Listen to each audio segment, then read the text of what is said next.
All right, I'm going to get started. Yeah. I guess we're waiting for about 20 more people because, well, anyways, it is what it is. I don't know. Not another 10. The important people are here, right? Yeah. Yes. The people that were dying to see me today. Don't you say a word, Fritz. All right, my name is Greg Burkhart, Safety Director here at NECA and also Director of Safety and Training at the AGC. So I was asked to come over and talk a little bit about Silica, the monster that OSHA created. Actually, the AGC has been dealing with this for about 12 years now. We knew this was coming down the pipe. We knew, and not the Toledo office, but national AGC knew that this was coming down the pipe. So the last 4 or 5 national safety meetings that we've been to for AGC has had way too much time talking about Silica. And even the last one in January, we spent way too much time talking about Silica. The fact of the matter is, Silica is here to stay. In September 26th of last year, the AGC, along with several other building associations, filed a lawsuit against OSHA to get rid of this Silica standard. They had certain grounds that they wanted to get rid of it. The unions had certain grounds that they said was not strong enough. What OSHA came back with right before Christmas was, it's here to stay. You guys didn't present a good enough fight for this, good enough argument, it's here to stay. So it is here. We are going to be dealing with the Silica standard. Now there's still a few things that may impact how this is all taken care of. The biggest thing is Trump administration going to fund the Silica standard, going to fund the testing of job sites for Silica? So if an OSHA inspector comes out on your job site and says, here, wear this, are they going to be able to send that sample to Salt Lake City, have somebody at Salt Lake City test that Silica, and then send the results back to you? We don't know. We do not know. The reality of the whole thing is, when it comes to this, comes to that part, is OSHA is just a little itty bitty blip in the federal government's radar. I don't know that Donald Trump can spell OSHA. He doesn't care. They just don't care about OSHA. It's running on its own, we're fine with it. Let it go. So is anything going to change? We have no idea. So we're here to talk about it. I'm here to tell you it's here to stay. Okay? So what is silica? Silica is the most abundant mineral on the planet. It is found just about every place. So it's found in the sand, rock, soil, brick, concrete products, it's all over. Driving down the road, dirty, dusty road, it's in the sand. It's airborne. Silica is. So Stony, going down Stone Road, out in the country, in Michigan or wherever, Rockies, driving through the dust. So, yeah, there's potential silica exposure right there. Yeah. So everybody's going to be into it. Yeah. Yep. Yep.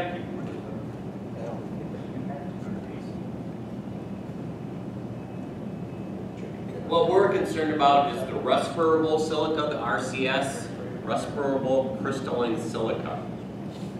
That is the part that is breathed in. That's the part you can't see. The dust cloud that you see, that is not well, there is potentially RCS in there, respirable crystalline silica in there. But as a industrial hygienist told me, that big cloud you see, that's not the stuff that we're worried about. It's the stuff that lingers afterwards that we have to worry about.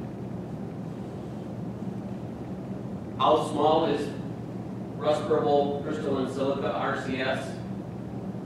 It is 10 microns. Human hair is 100 microns. It's pretty small. And I'll show another slide here exactly the exposure. hazards of crystalline silica, silicosis. The largest one, non-reversible lung disease. Then we get into potentially lung cancer, COPD, chronic obstructive pulmonary disease. COPD is just another term for several lung diseases. Emphysema, asthma, things like that. Kidney disease, immune system disease, and also tuberculosis.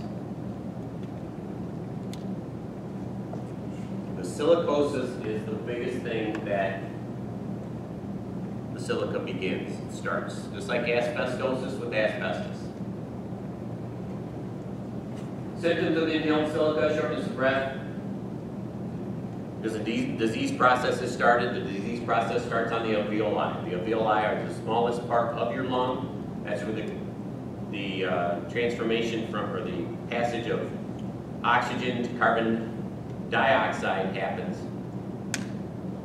Actually, from carbon dioxide to oxygen. But that's where it happens. Okay? Shortness of breath, loss of appetite, chest pains,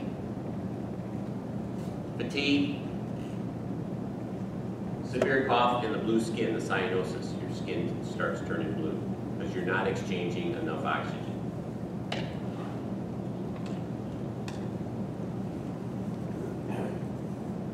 All of the bullet points up there are what's in the standard. We're not going to touch on all of that, but there are 5 of them that we have to know about: respiratory protection, housekeeping, our written exposure plan, medical surveillance, actually record keeping, and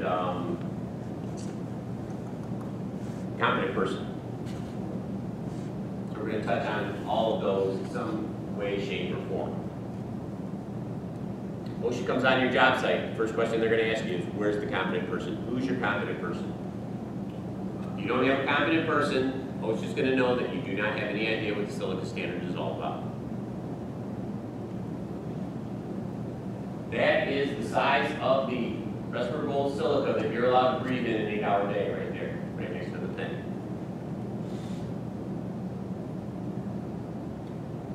Silica is, the standard right now is down to 50 micrograms per cubic meter.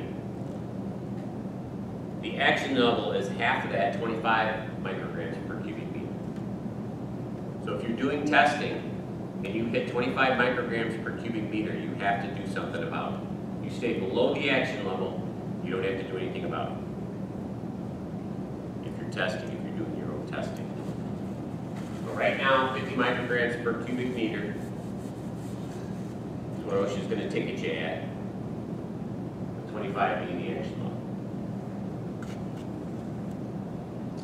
2.3 million workers are exposed to crystalline silica on an annual basis.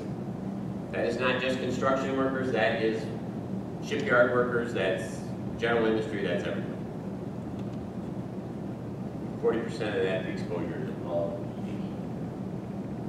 current PEL. The old PEL was 250 micrograms per cubic meter, and that was on a sliding scale. Don't ask me the sliding scale, I didn't read up on it that far. Because, quite frankly, nobody was ever getting cited previous. There just seemed to be no citations issued for exposure to silica prior to this new standard coming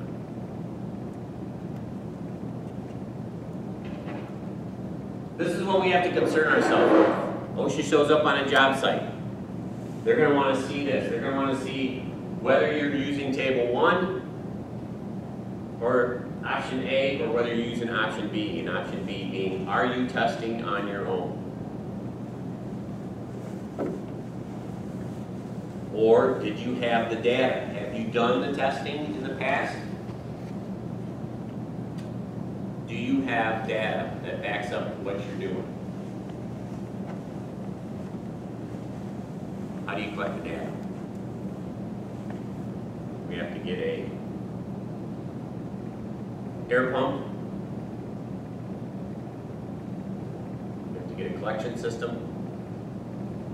We have to put our data, data collection on our employees, so that we can have data to give to OSHA that says this is what it's all about right here. Table 1 is our best option. Especially for you guys, table 1 would be the best option. I don't know what, this is not an insult, but I'm just trying to think of activities that you guys produce silica that would take you above. Now remember, this is over an 8-hour time weighted average. Drilling tap cons, drilling into concrete, you're drilling 15 holes a day, that's not going to get you above that level.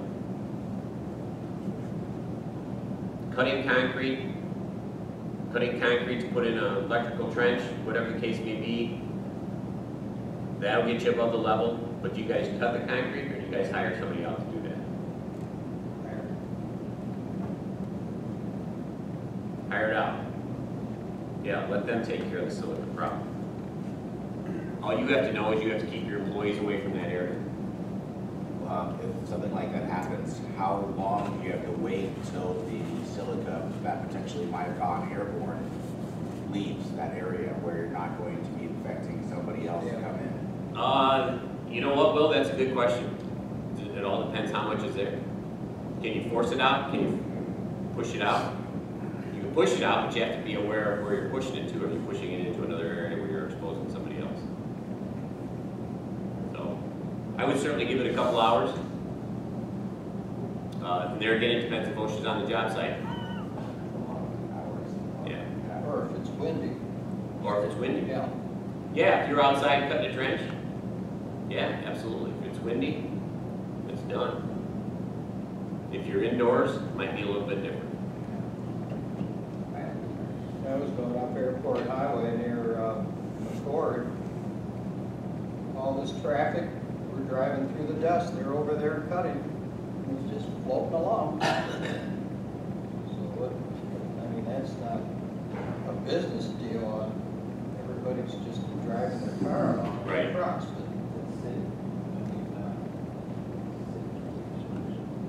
That was ODOT.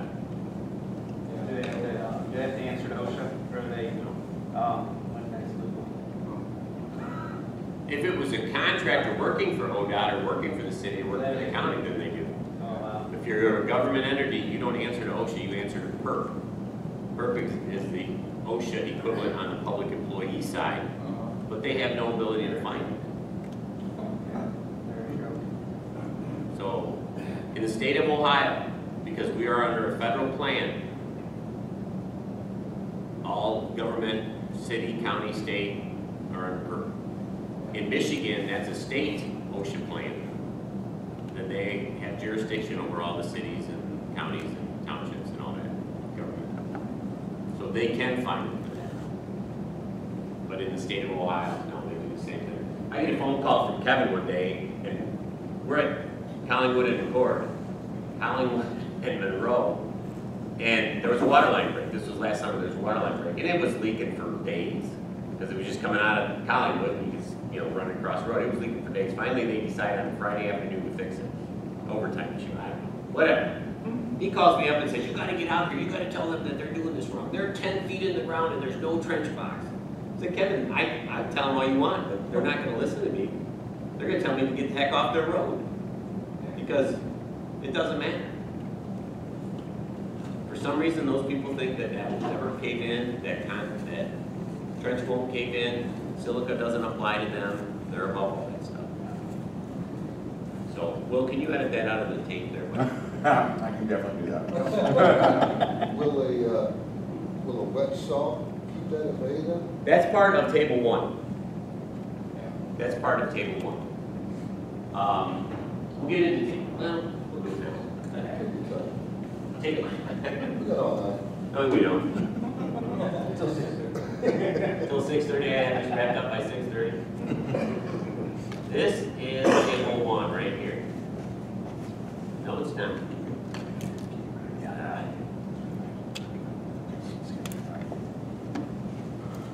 Some part that takes me along.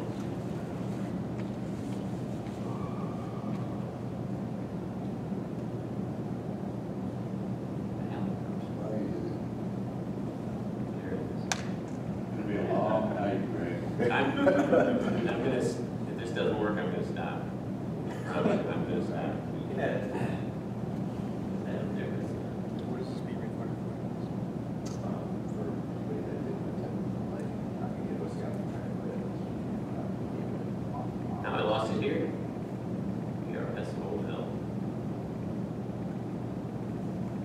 We're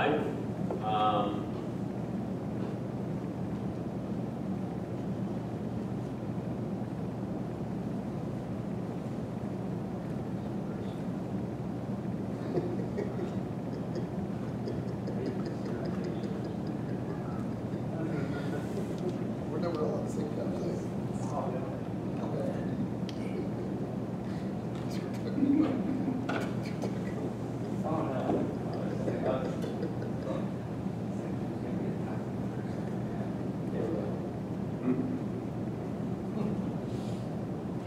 Okay. This is table 1.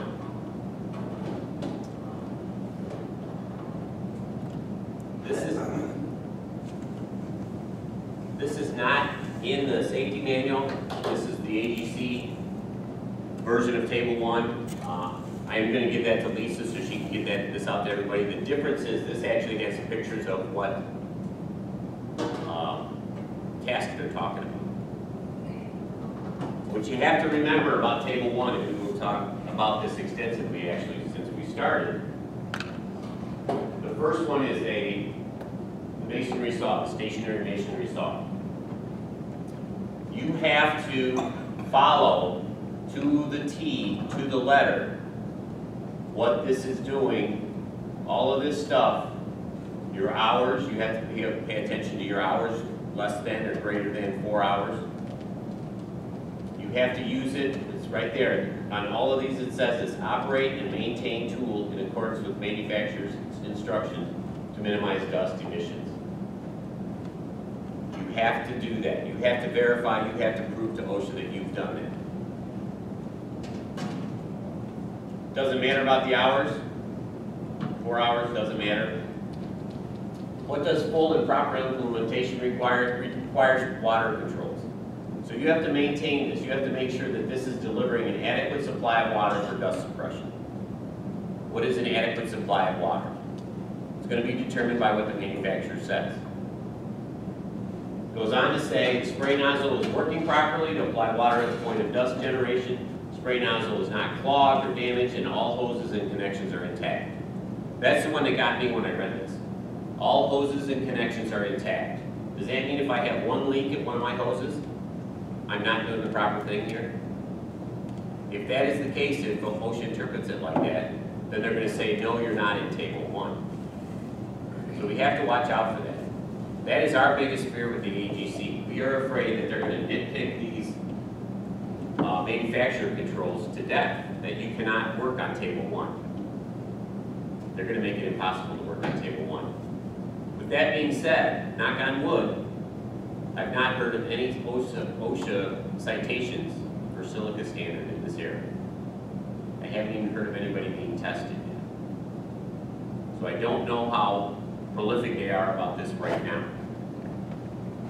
There's 18 of these, 18 equipment tasks. And if you fall under that, if you are using a stationary masonry saw or you are using a handheld power saw with any blade diameter, if you are using a hand-powered saw for cutting fiber cement board, walk-behind saws, all you have to do is be compliant with them. Remember, operate and maintain tool in accordance with manufacturer's instructions. If the manufacturer tells you that you have to use a HEPA filter, a HEPA vac, and you have to clean that HEPA vac filter out 3 times during the course of 4 hours, you better document that you clean that out 3 times. I'm not saying that that's what it is. I have no idea. I'm just telling you, this is the biggest thing in my mind, operate and maintain that tool in accordance to manufacturer's instructions. I feel that's where OSHA could possibly get you. Okay?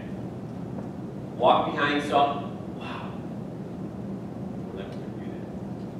The drivable saws, rig-mounted core saws, or drills.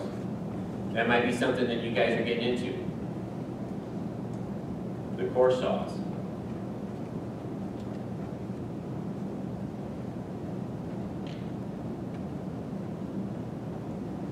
Handheld stand-mounted drills,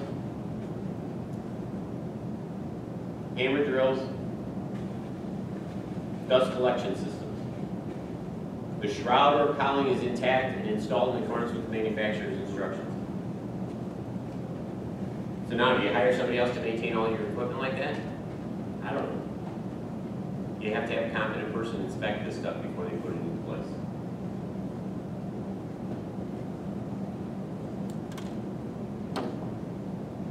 Dowel drilling rigs for concrete.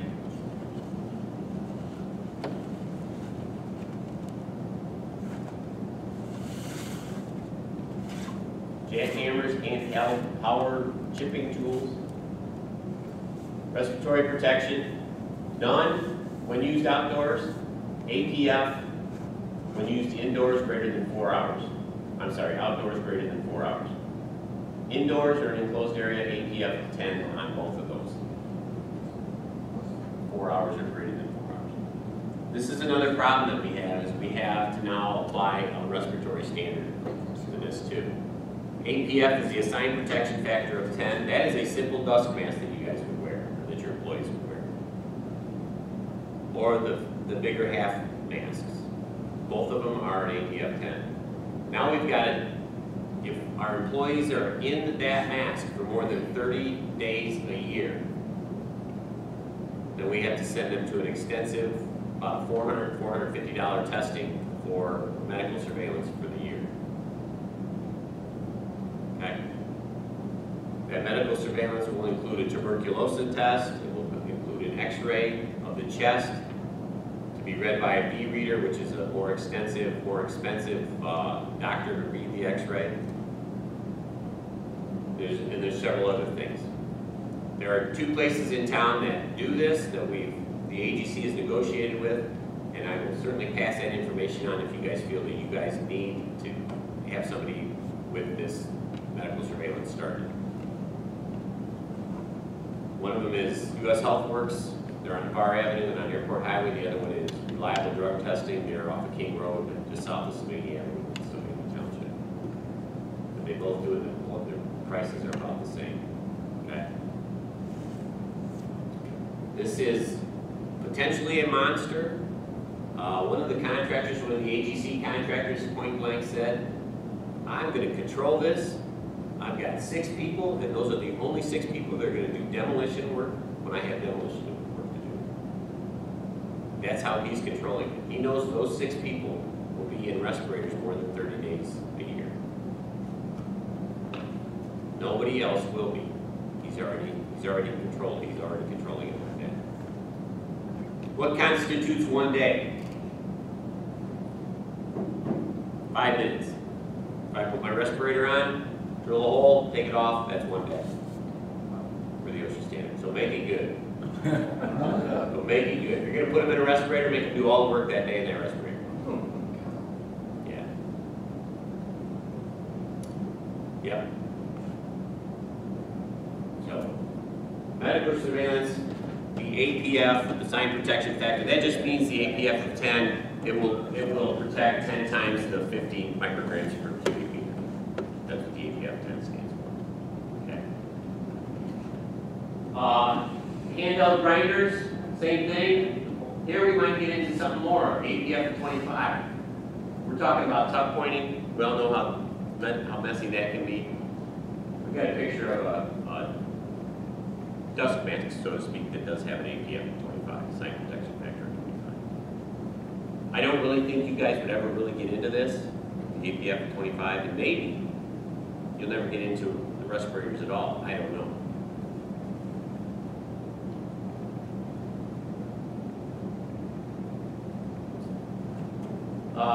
Handheld grinders for uses other than mortar removal. Walk behind milling machines, floor grinders. Here again, if it's used properly, operate and maintain, or use the machine equipped with dust collection. Look, there's no respirators that need to be worn.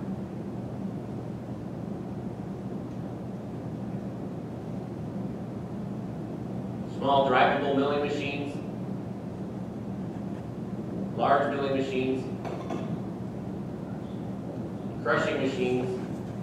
I'm just skipping over this because I don't think you guys have too many of this. heavy equipment, utility vehicles used to abrade or fracture silica. Last but not least, digging a hole. So down here at the bottom, if you can see these, my half mask dust mask, which is, everybody's gonna call it a paper dust mask, right? It's the 2-strap, not the single blue strap, those are just nuisance dust. Throw those away, it shouldn't even be on the job site. Both of these, you need to be fit tested before you can wear them. We're getting into the 1910-134 standard, general industry standard, for respiratory. You have to be fit tested, medically cleared, fit tested, and all that stuff to wear these. Over here, design protection factor, you got the hood, and you got a pump there that filters the air for you. Produces air through that hose. Supplies you with fresh air, clean air. And then the hooded one also. That was just loose fitting, that's more like a sandblasting hood. So this is the way you potentially protect your employees from silica hazard when it comes to the respiratory side. So on the, like that list you went through, it'll specifically say you need, you know, the more extreme versus the less extreme mask for respiratory protection? Yeah, it'll tell you right here, respiratory, no respiratory protection needed, none there, over into the vehicles now. Like right here for this grinder, if you're outdoors, or if you're indoors in an enclosed area, for less than 4 hours, you do not need any respiratory protection, but if it's greater than 4 hours, you need an APF 10 respirator, which is the simple half-face dust mask. Gotcha. Or anything better than that. Or anything better. Gotcha. Yeah. Table 1 is a fantastic, I mean, if OSHA gave us something, this is good. You just have to make sure that you're compliant with the table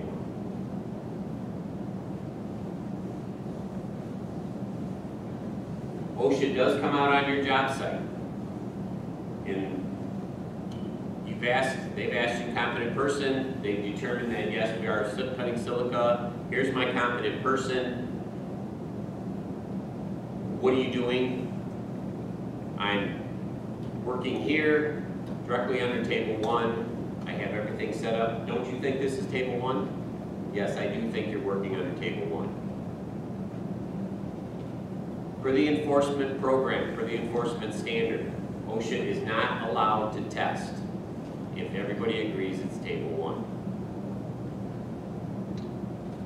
So even though you have no idea what the silica exposure is, but if you follow table 1, the standard spells it out that they cannot test for silica exposure if you're under table 1. Now, I don't know about you guys, like I said, what do you guys do that would not be in table 1?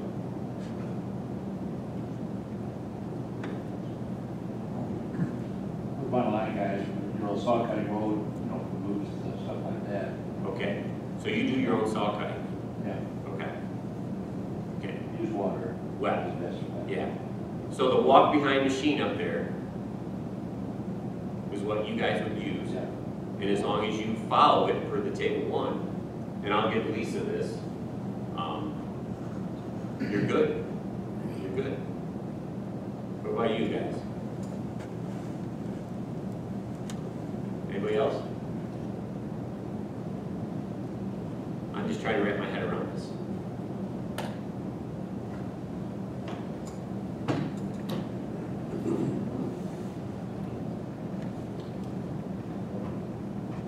If you're doing work in the environment, you're not necessarily doing any of the concrete work, but you're in the environment. How does that affect you? Good question. Good question. You have to, here again, competent person of your company would have to come up and say, hey, we are getting an exposure, we are being exposed, you have to leave the area. There should not be any conflict of work. Everybody, every contractor every general contractor, every subcontractor by now should know about the silica standard. So if they're gonna be cutting in the area that you're working in today, if they're coming in tomorrow and doing cutting, they should tell you that, so you can plan for your day. What if they're mixing concrete? And taking the forms, and pulling the forms off, I mean, that's the company, that's the business. You're just over there working, you know. That's, your company could be cited for exposure. They will be cited, could be cited for creating the exposure. But, So just to make sure I'm hearing this correctly, our contractors can be liable for having their employees, while they're not doing anything that would technically be creating silica or bringing it up in the air, if there is like, you know, I hate to say a bricklayer or pipe fitter or anything doing that, and it ultimately brought up silica, and OSHA came in and saw us, even though we did nothing, we were in the area that that's happening, we are liable that we can fine. don't say liable. Liable is law, but like, Yeah, you could be in you trouble. could be cited. Fined, cited, yes. Yes, you can be fined and cited, yes. If you guys are pulling wire in that room, and that guy comes in there and takes the forms off of his floor or off of his wall or whatever the case may be, if you guys are pulling wire, you're 10 feet away from them, and OSHA determines that you are being exposed, then yeah, you can be cited. That's why it is so vitally important that everybody gets together on this. This is probably the first standard, because asbestos and lead, we all know, has to be, you know, walled off and all that. But this is probably the first standard that goes that far with something that visible and that understandable to affect other contractors. Noise is the same thing, but nobody ever does that, right? And nobody ever leaves the room when the noise is too much. So, yeah, you can be cited. It's not right, it's not fair, but that's how OSHA is. So even when they're like pushing a broom, they're doing cleanup, Yeah. there's that big cloud of smoke, and a lot of it could be cement Yeah, dust. if it's smoke, you need to leave right away. Yeah. If it's dust, you're sweeping way too fast. You got smoke coming off that bad bird. OSHA just came out, not just came out, throughout their preamble and all their initial, they said absolutely no dry sweeping whatsoever. We're not going to allow you to sweep with a broom. Wow. They have just come out within the last couple months that you can use approved sweeping compound to sweep your floors. And it does work. It does work. When I was growing up and in college, worked at Anderson's in the tire shop. Every night we had to sweep the floor. If we didn't have any sweeping compound, it was a dusty ball in that room. You throw sweeping compound down on the floor and it works. So OSHA has just now, well, within the last couple months, said that yes, we are going to allow sweeping compound. So that's part of a little bit of give and take here. OSHA understands that part. And it does work.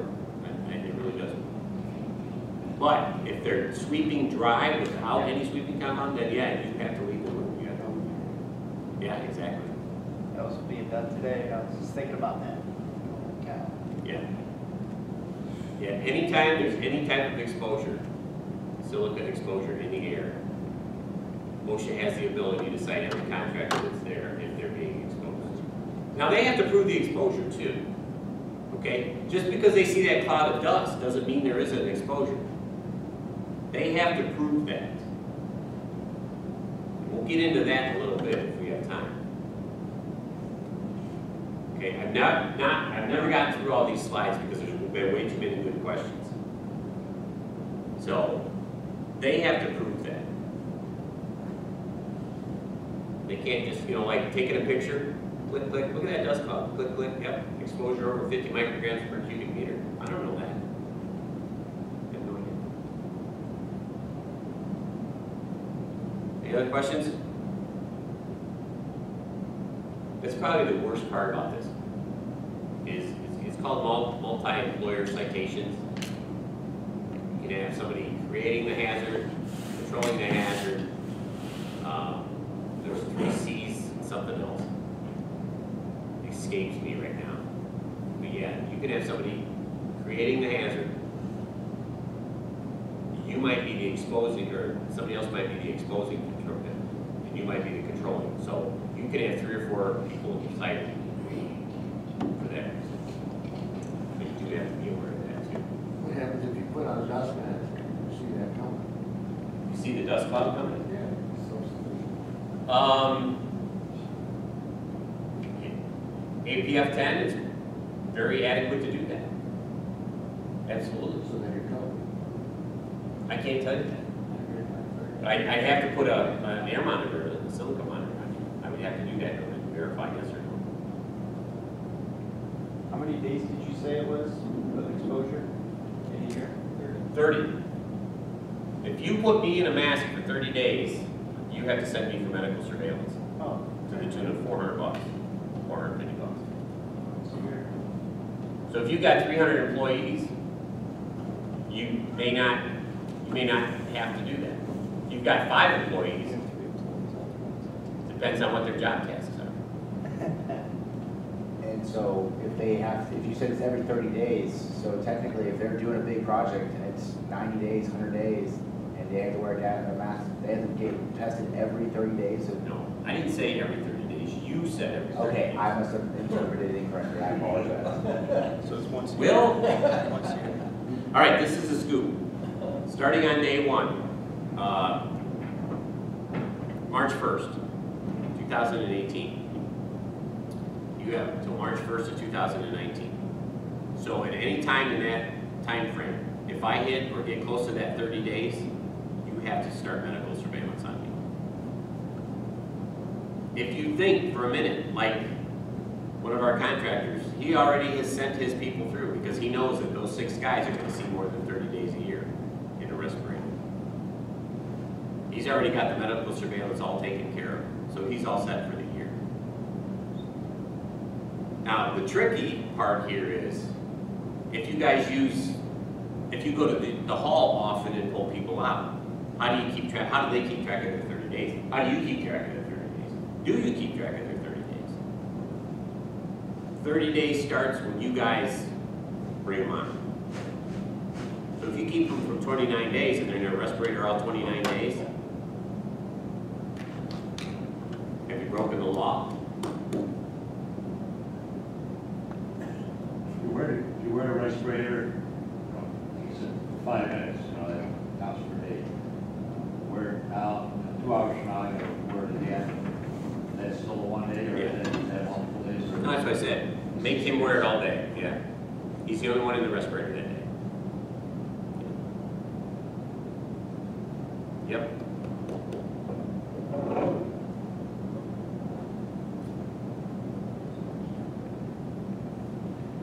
All right, here we go. We're gonna try this.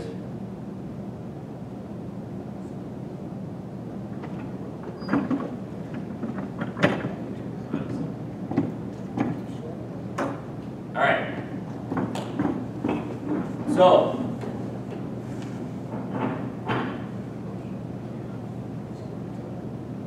these are the things we have to concern ourselves with, option A or option B being we are testing. I'm going to hang that silica monitor on that individual. We're going to test. Written exposure control plan, and I'm going to give Lisa that also. You have to have a written exposure control plan. OSHA will come up on your job site, ask you where your competent person is. That's one of the questions he will ask is, I want to see your written exposure control plan for that job site. Then he's going to ask you about your training. Everybody has to be trained to identify silica hazards or potential silica hazards. The OSHA compliance officer will ask you that question. If you cannot answer that question, he's most likely going to want to hang an air monitor on somebody. We talked about the medical surveillance. They'll most likely ask that question. Do you know anything about medical surveillance? About a 10-hour class this morning. Anybody know about the Rainbow Passage? If you've been fit tested, you should know the Rainbow Passage. Still by a compliance officer, I'll ask about the Rainbow Passage. If you have been fit tested, you will remember the Rainbow Passage if that's what you read while you were fit tested. And right then and there, he says, I know that they've been fit tested. So, Record keeping, we have to keep records of the people and when they are in their respirators. We have to keep track of that for 30 years past their last day of employment. That's a long time to keep records in it. All your employees. That database just got bigger, didn't it? And it has to be in your hands count program too. Silica now has to be in the hands count program. So our GHS, Global Harmonization System, has to be updated. Our HAZCOM books have to be updated. Our SDSs have to be updated. If there is silica in the product that we're using, and we know that, we have to make our employees, we have to advise our employees of that.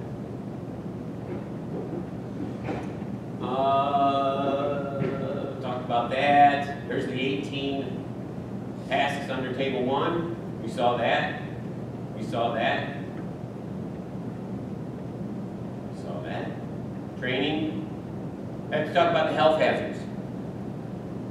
When you breathe in silica, those little itty-bitty specks of dirt, specks of silica, does not leave your lung. It's in your lung and attaches to your alveoli. Your alveoli treat that as if it is an outside intruder of the body. What happens when the body senses something's there that it doesn't like? It creates a wall around that.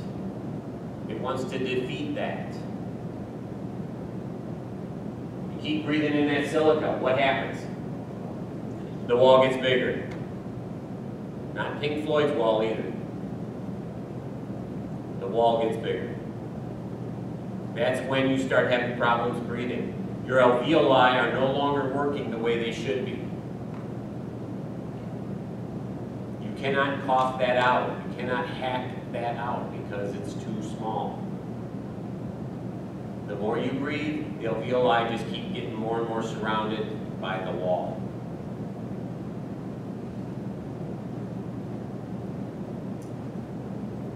The exposure control plan, that is what the employer is going to do to minimize the risk of exposure to his employees. That's your exposure control plan. Identify identity of the competent person. Record keeping, touched on that. Purpose and description of the medical surveillance program, and option A or option B.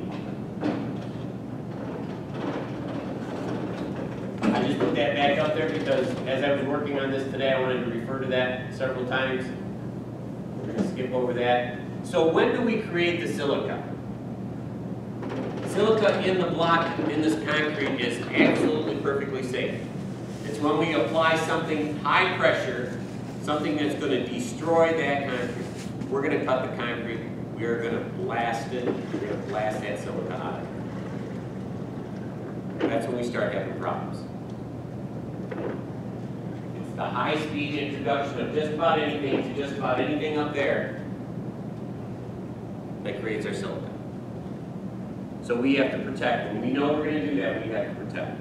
Whether we're drilling, sawing, cutting, whatever, we have to protect.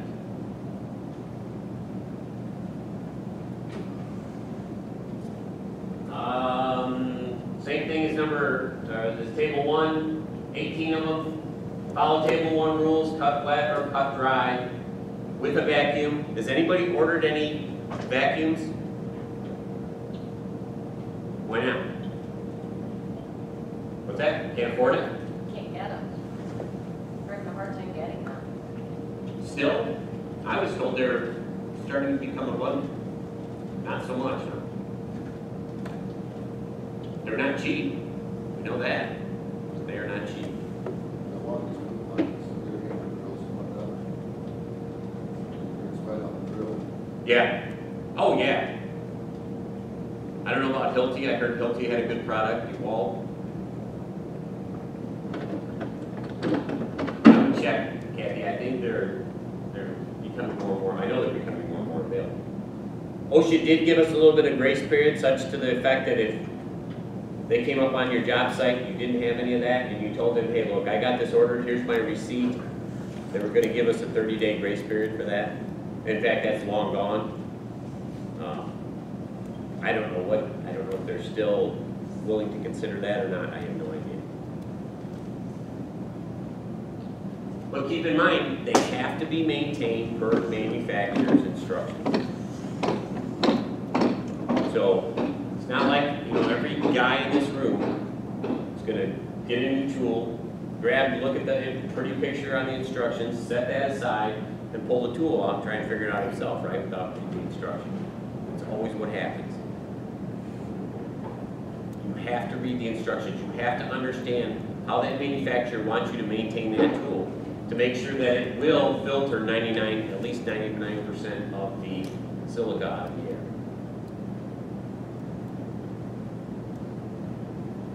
Engineering controls, when we talk about engineering controls, and this is with anything, this is with fall protection. It is the engineer, our first line of defense. Engineer the problem out. PPE is the last line of defense for us to protect ourselves. So the engineering control, wetting down the work operations.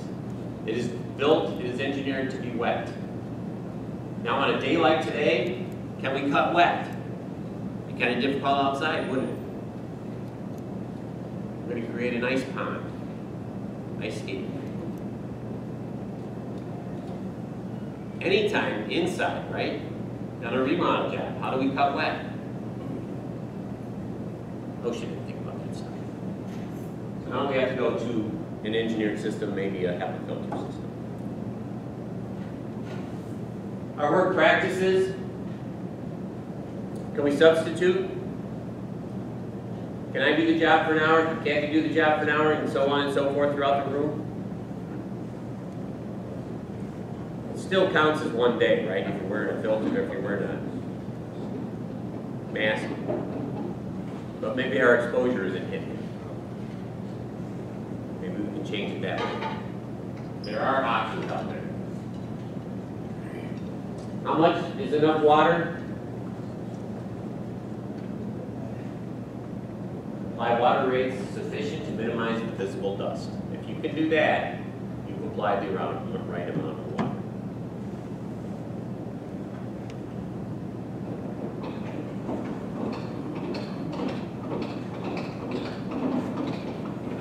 Competent person, throughout every task that requires a competent person, the definition of a competent person is one who is capable of identifying existing and predictable hazards in the surroundings of working conditions, which are unsanitary, hazardous, or dangerous to employees. That could be any one of us in here. We've all had the same training. We can all identify existing and predictable hazards in the surroundings. But what makes us a competent person is the employer telling me that you are the competent person because I have now had the authorization to take prompt corrective measures to correct or eliminate the hazards.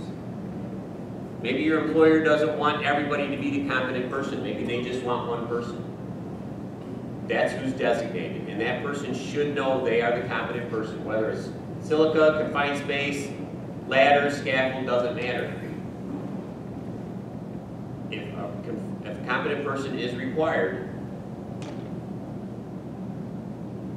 then they should have the authorization, they should be on the job site, they should know that they are the competent person.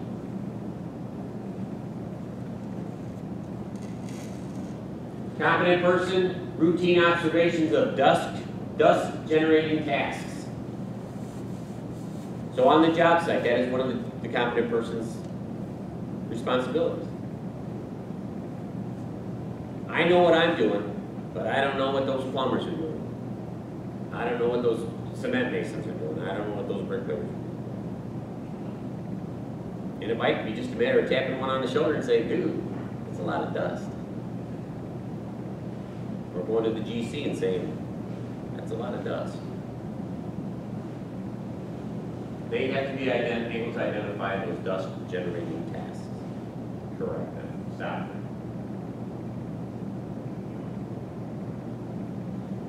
Frequent, regular inspections of the job sites, the materials, and the equipment to implement a written exposure control plan. Eliminate the problem. Go with something that doesn't contain silica. one of the drywall companies in town, they're not buying any more drywall from a certain company because that's got silica in it. They're not buying any more mud from them because it's got silica in it. So they've changed. They've eliminated the problem.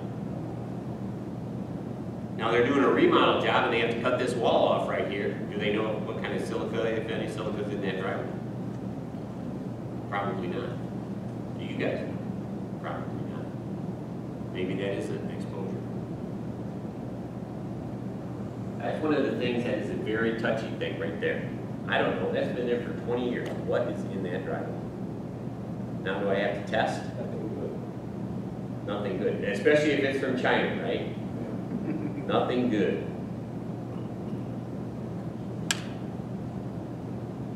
Written exposure control plan, tasks creating the exposure. And there again, I will send an, well, actually I'll just give it to Will. He'll have the flash drive with all that stuff on it. Examples of exposure control plans, table 1, the whole plan itself, your silica plan for your safety manual. But that's what the written exposure control plan must have, descriptions of all of this. And it must be reviewed annually.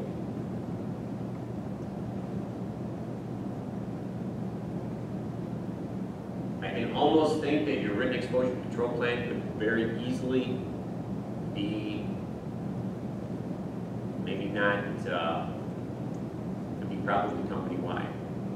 Maybe not necessarily job-specific. French, you might be a little bit different. For the most part, Kathy, you guys have a huge change in what you guys do all the time. You know, evaluate what your company actually does. And maybe an written exposure control plan will cover you guys.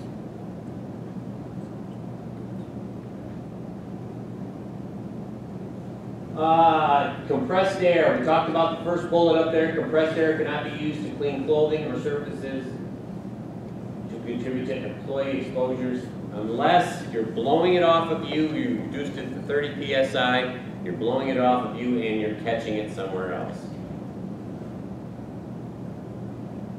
Like they do out of Tamori, walk sucks it all in. Yeah, there you go.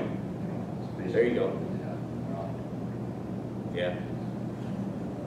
Yeah, I'm not a big fan of using compressed air to get, especially silica, off your body. All right, everybody know about 1910-134? Respiratory protection. 1910-134, it starts off with, do you need respiratory protection? If you need respiratory protection, you need to have your employees fill out a medical questionnaire. That medical questionnaire then goes to your primary health care physician, your U.S. Health Works, your reliable drug testing, wherever you want them to potentially go. Okay, not their family doctor. Their family doctor's not going to have a clue what this is all about. Fill out the medical questionnaire. That is in the 1910 standard. Medical questionnaire, copy of it, you can get it online all over the place.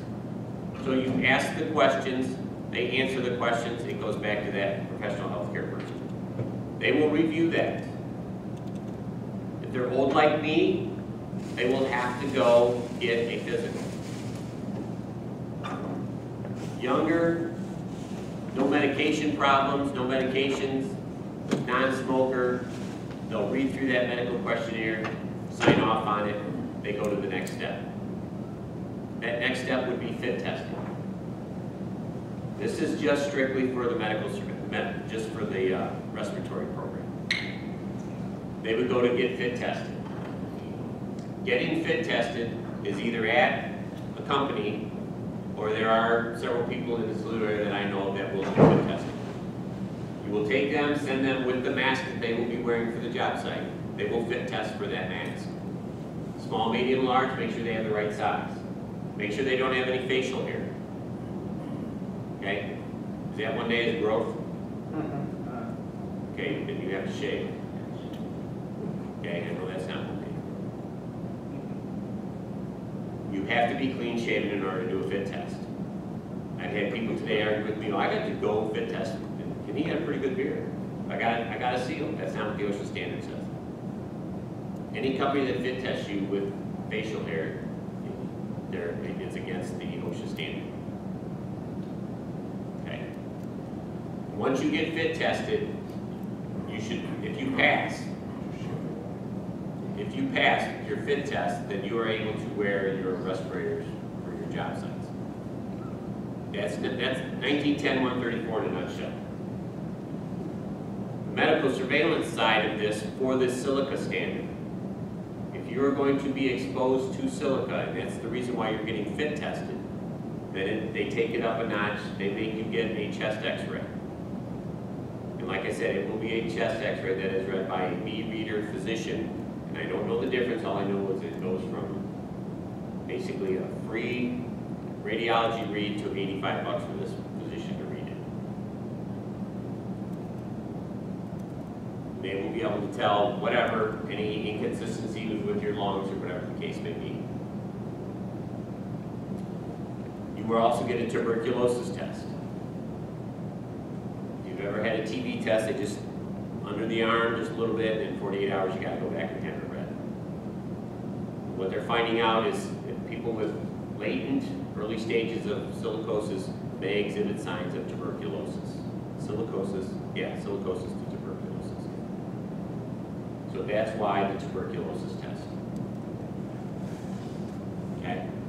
There's several other steps involved with medical surveillance. This is all stuff that has to be done in order to be compliant with the OSHA standard. If you're going to have an employee in a respirator for 30 days or more. So just being fitted with your mask, and then you get your chest X-ray and everything, so that would be like the control, the initial control Yeah. X-ray, and then you're monitored how long after that, how often? It should be annually. Chest X-ray, and let me back up. The chest X-ray, although it is in the OSHA standard, if the employee does not want to get a chest X-ray, have them sign a piece of paper drawn up by an attorney that says, I refuse to have a chest X-ray. Because we are getting pushback from a lot of employees on this already. They do not want a chest X-ray. But it should be on an annual basis. Does not have to be if they, I think the wording is if they don't show any signs. What would be the reason why they wouldn't want the chest X-ray? Some people don't like the X-ray. They think the X-ray is, yeah, no X-rays. I'm getting ready. Oh, it's X-ray Exposure. in general, Yeah. maybe religious reasons. Yeah, no, I don't know. But we've had several people sign off on that already throughout the trade. Now, one of the things that we've done, Matt Hireman, our executive vice president, what he did, we sat down together and put together a program that what we got was, we copied this program from Cleveland. We got the brick masons, cement masons, laborers, I can't remember who else. I think there's 4 unions to agree to help fund this medical surveillance because, first of all, the chest X-ray. If I get 7 W-2s, got 7 W-2s last year, there's a potential for me to get 7 chest X-rays last year. Because that 30 days does not go from employer to employer. So what we got the union to agree is to pay for that. Because that way he can have a piece of paper, that employee can have that piece of paper that says, Fritz just hired me for a few weeks, for a few months. I handed that piece of paper and said, I've already been cleared, I've had my chest X-ray, I'm good to work. But we couldn't, I mean, it makes sense. Why would Fritz as an employer pay for $400 knowing that that guy's gonna leave in 3 months? Why would he want to pay that $400? So we got the unions to help offset the cost of that. I don't know if that's something that we can approach here. Have the union help you guys out with that? I don't have a clue. But that's what we've done over at the AGC. Another thing that we did with it at the AGC was the data collection that I talked about, option B. We didn't do it, we just joined up with Kent Kreitzer over the CEA over in Cleveland, the Cleveland AGC. He has created a database. He's got like 8 or 10 organizations, associations throughout the United States that are are chipping in for this database. It's a long questionnaire. Asked you what your task was. Hopefully your task would match one of the 18 up there, or maybe not. Maybe it wouldn't. Maybe you were doing, well, in fact, I helped a speaker company with a couple. Demolition wood, tearing down brick and block walls.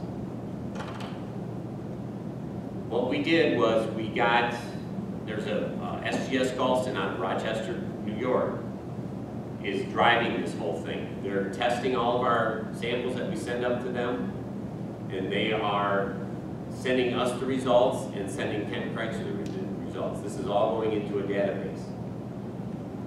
So that in 3 months, if speaker company wants to do another demolition of a wall, they can go in and not only look at what their results were, but hopefully there's other contractors throughout the United States with very similar, that's what the OSHA standard says, is similar work practices. And if it shows that I was less than 25 micrograms per cubic meter on my action level, that data can be used. I have proven to OSHA that other companies has done similar tasks, and it has been below the action level. I don't have to put any of my employees in a respirator. This is a huge database that's just now getting generated. They're getting some remarkable information put into this database. Is this something that you guys would use?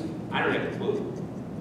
We're talking about the AA Mo's, we're talking about Speaker, Rudolph Libby, Mosier. They all have access to this database. I don't know if they're putting any information in it or not right now. But that's that alternative data, I think they call it, that can be accessed through this database created by Cleveland AGC, CEA. So that is another option that we have for results for the silica exposure.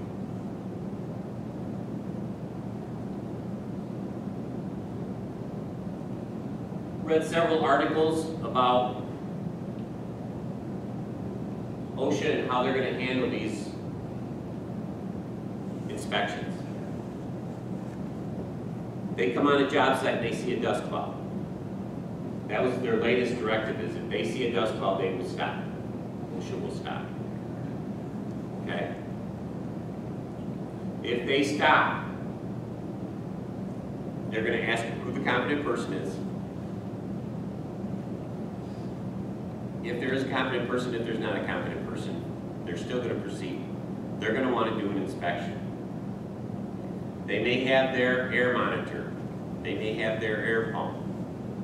They may want to hang a silica sampler on an individual. What are your rights when it comes to that? They want to do an inspection. What are your rights? No. I say you probably don't have many. If they want to come in and they want to do it, I guess there's nothing you can stop them, like, I would think. But that's why we got you here. You can educate us. Well, I don't know if I'm going to educate you. But what I'm going to tell you is what I've heard over the last 2.5 or 3 years. It was just verified by one very prominent attorney. I just read it in an article today about from another construction attorney and our own Jim Yates that I work very closely with here in Toledo over at Eastman and Smith. They've all said the same thing. This is what they tell us. First of all, if you feel comfortable, it is your right to ask for a warrant, to tell them, go get a warrant. That is your right under the OSHA law. Okay? Be polite about it. I'm going to tell you right now, work with them, do not work against them. Because together we can make this, OSHA and the AGC, OSHA and NECA, OSHA and every contractor can make this work flawlessly if we do it right. And that's what we want to do. We want to do this correctly. They come up on your job site, want to do an inspection for silica. You have the right to tell them, not today, you need to go get a warrant. Politely ask them, when do you think you'll be back? if you're going to hang a silica sampler on my employee, I want to hang one side by side. Now remember, in an OSHA inspection, just a regular OSHA inspection, when they come on your job site, they take a picture, what do? You take a picture. They take a measurement, you take a measurement. Why would this be any different? Why can't I sample side by side with you? I do not have my sampling equipment here today. I can't get it for maybe 2 or 3 days. I talked to 2 industrial hygienists here in Toledo, and they said they would be lucky if they could get to us the following day, because they're so busy right now. They were looking at 2, maybe 3 days out before they could get to us if we requested them to do side-by-side sampling with OSHA. So what we're telling contractors is simply this: ask for a warrant, be polite about it, explain to them where your position is and what you would like to do with OSHA. Not against OSHA, but with OSHA. That's what we're telling our employers. Luckily, we haven't had any situations where OSHA has come out and wanted to do sampling. We have not heard of any yet. I have, in talking to Ken Kreitzer, heard that their OSHA office came to one of his job sites. They agreed that they were working under table 1, and the OSHA inspector wanted to sample air working under table 1. And apparently Ken and Howie Eberts, the area director over there, did not see eye to eye on that. So, like I said, it spells it right out in the standard. There will be no sampling under table 1. Okay? You have the right to ask for a warrant, whether it's a silica issue or any other issue out there. You guys have the right to ask for that warrant. I'm telling you, standing up here, it's all company policy. However your company wants to head in that direction.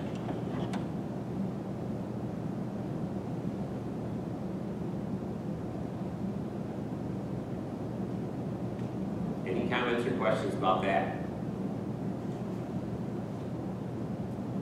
If they were going to do that, what you recommend, and get a warrant, ask them to get a warrant, and obviously if they said, okay, we'll be back in 2 days, then you obviously would, as a contractor, would contact another agency so that you could have side-by-side testing, so that you have your stuff, they have their stuff, to make sure that everything is, because, you know, if they're way off or way more than what your measurements are, you could make an argument that your testing wasn't accurate. But how much would that cost the contractor to bring in that extra testing to make sure that everything test for test that they're doing, you have to do as well?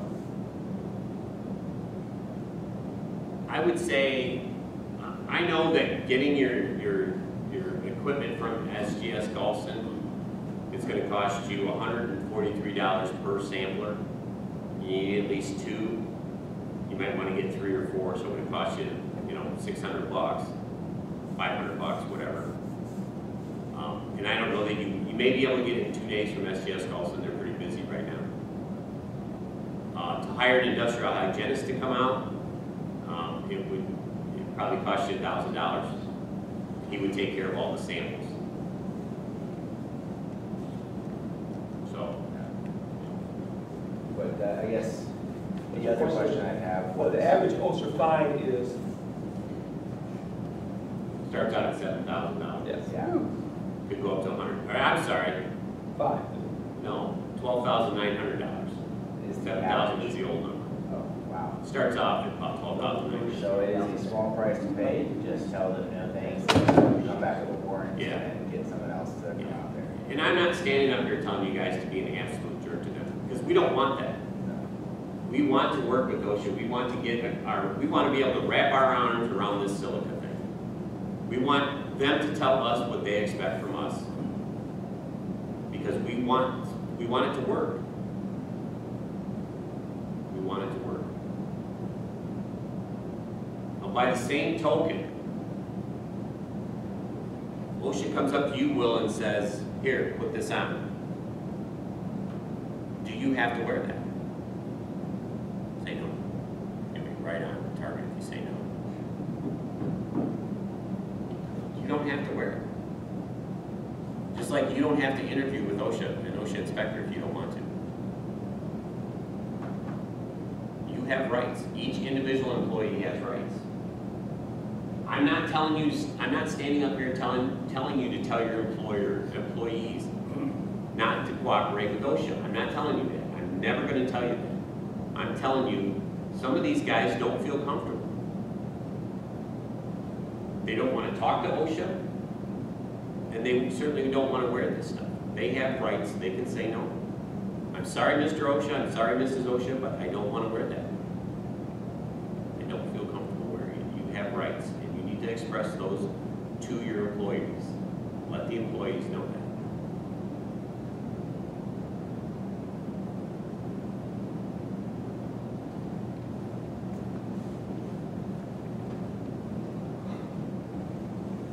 Some examples. This will say on it, respirator. It says this warning, this respirator helps something or other. Respirator, respirator, respirator. I want to get to this one right here. It's gone. It's not in this one.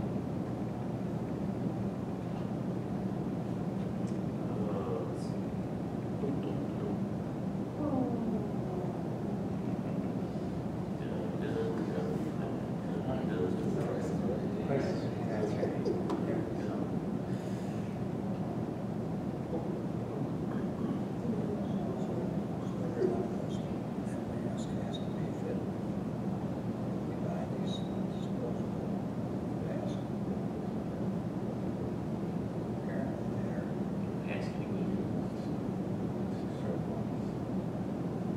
All right. These are the They'll be fitted for. collectors, the dust collectors, the cyclones that OSHA, one of these OSHA will use. I'm not sure which one. I think it's this one right here, SKC. So that's you're gonna have that on your lapel or in your breathing zone, within 18 inches of your nose. It's gonna be in your breathing zone. Okay, that part. The pump is gonna be on your side. Vibrates a little bit, it's not obtrusive, anything like that. You just know you're wearing it. It vibrates a little bit, you can hear it a little bit. That's what OSHA's gonna put on you. If you tip that upside down, this little thing right here collects the big particles. We call it a sludge pot or something. That collects the big particles. If you go like this, if you tip it upside down, you've just contaminated the sample. Okay? This is what SGS Galston Labs uses. These are called PPIs, parallel particle impactors. You usually get this one right here because it flows at only 2 liters per minute, which is more than enough for 4 hours to collect what they need. This thing does the same thing as these do. It collects respirable crystalline silica, but those little bad boys, you can beat the crap out of them and you will not contaminate the sample. And this is what we're using. This is what makes it so expensive for us at $143 for each one of those. But it also includes the testing of the material that's in there. And SGS Galston is able to turn that around in 5 days as of right now. So if you get their samples by Friday this week, you do it on Monday, by the following Monday, you will have the results of the samples. So this is what SGS Galston is using. This is what we've agreed upon, simply because these can be beat up. If it goes upside down, if you drop it, it falls down to the ground, you pick it up and put it back on. Very simple to use, very simple to wear. Works just like the cyclones work just like a Dyson vac. Grit top is what it's called, grit top.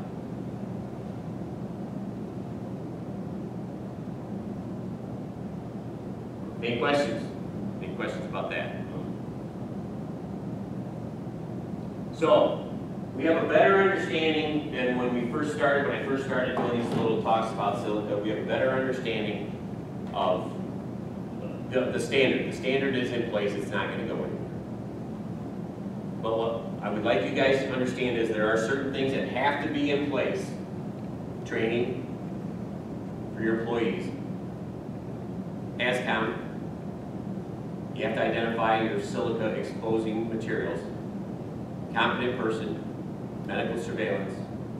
Those are the important things that you have to have in place in order to try and stay out of OSHA's reach for a silica citation. Please ask for side-by-side sampling. Ask them to get a warrant. Do not demand it. Ask them to get a warrant and say, I would like to bring in my own samplers. Explain to all your employees that you are not under any obligation. The employees are not obligated to wear any type of sampling equipment that OSHA hands them. Be kind. Work with the OSHA inspectors. Okay? That's what I'm here to tell you about.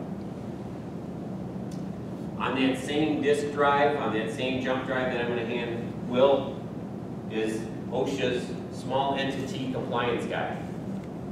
This is not law. It talks about the law, and it also talks about what I'm going to say common sense stuff. That is going to be on that jump drive that Will is going to get. Okay. It does talk about Table 1, it talks about medical surveillance, it talks about the standard, it goes through everything. Communication, HAZCOM, even gives you sample forms, authorization for personal opinion to the employer, written medical opinion for the employer, can he or can he not wear a respirator, things like that. All kinds of very valuable information in this. So you will have a copy of this. But what I want to tell you about is this. Now, I'm going through all this crap and I'm going to read you a story. This is on page 4, paragraph A of the standard.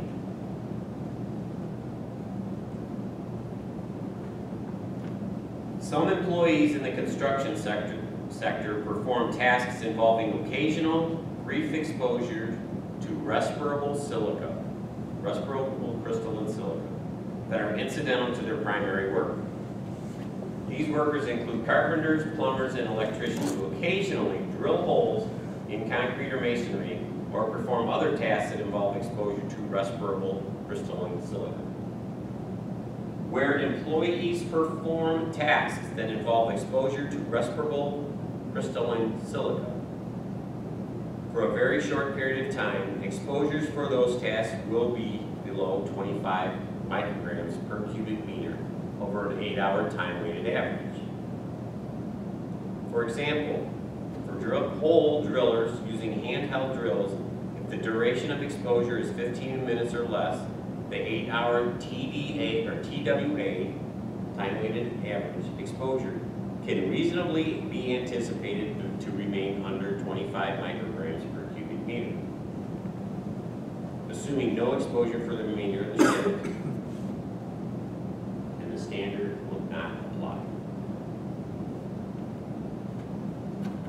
So, how many times do you guys just simply drill a half dozen holes, maybe a dozen holes, hanging conduit, hanging boxes, or whatever?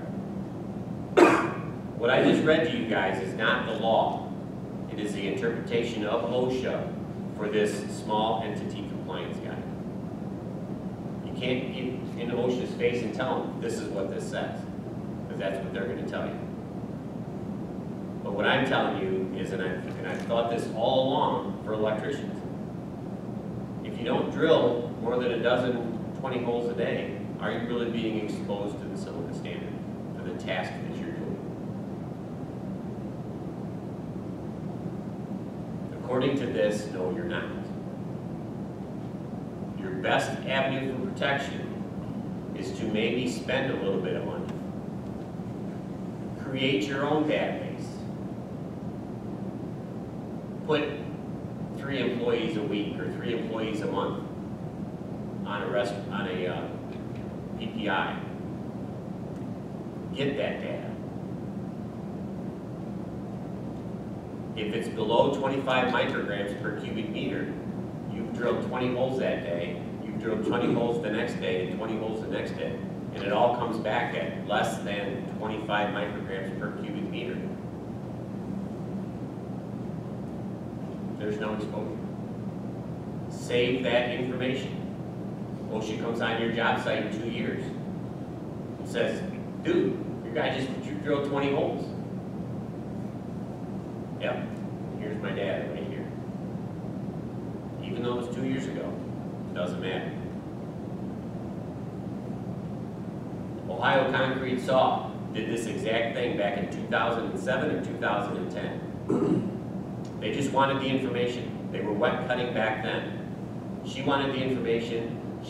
I don't know how many days she tested, and not a single day came back above 20. It was like 7, 12 was the exposure.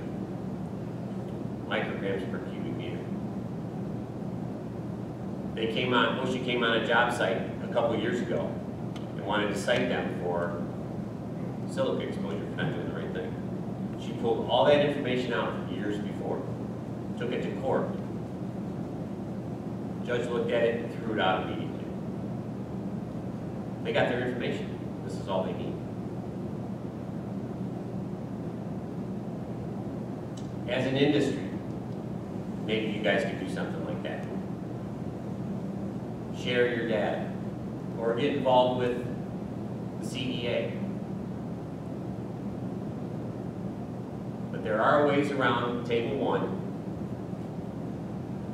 You can do it yourself and be done with it. Never have to worry about it again if you keep that data. If you do a task that is very similar in nature to the task of 2 years ago, and your exposure was less than 25 micrograms per cubic meter, you can use that data.